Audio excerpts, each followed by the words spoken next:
Last week, we told you about this new poll that indicated Americans are the unhappiest they've been in 50 years, half a century. After all, it's been a rough year, and we're only halfway through. The bold yet unsurprising conclusion came from the COVID response tracking study conducted by the University of Chicago. So we're anxious, we're depressed. That's not news. Big question is, what can we do about it?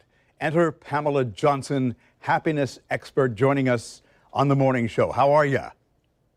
Hi, good morning. How are y'all? I'm doing great. So basically, you say happiness begins with a happiness mindset. Sounds simple, is it? Well, it's like all simple things. There's always a little bit of complexity to it. We like to sometimes make things a little more complicated than we have to, but if we're not looking for happiness, we're certainly not going to see it, especially when times are a little more challenging. Gotcha. Now, part of the problem, and I hate to say this, is the 24-hour news cycle. Do we sometimes just go ahead and have to say, let's find something different to think about? I think we have to find something different to watch than watching the same news cycle 24/7. You know, stick to your local news, maybe stick to one national news. You know, it's not that you don't want to stay informed about what's going on, because you do. And in this particular case, I think your local news is a really important source, and those are not usually 24/7 unless you're online. So that way you do have a little bit of, control about what you're consuming. How do we find something different to get motivated about?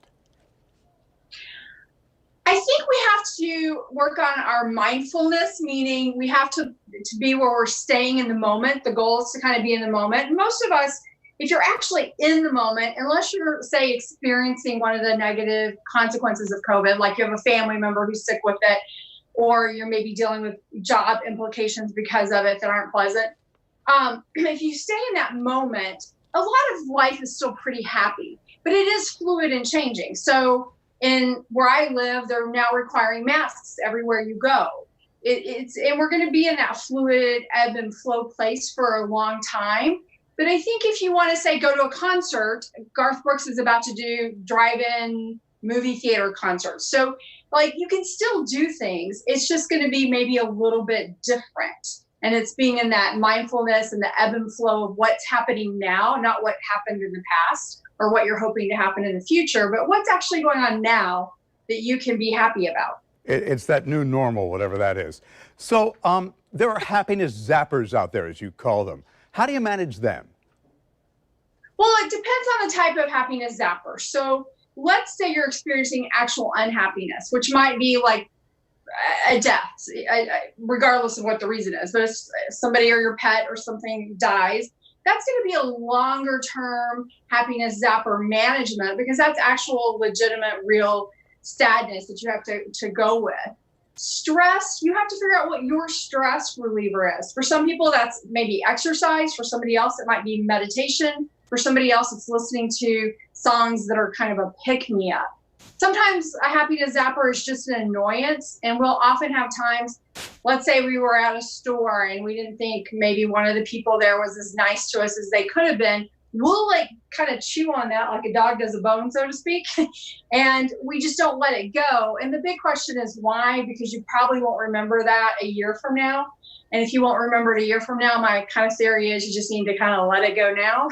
So it's a kind of a gut check with that. So again, it sort of depends on the zapper as to how you manage it, and your management tool might be different than someone else's. So what I'm really hearing here is that happiness is a personal thing, and sometimes you kind of have to expand your definition of happiness.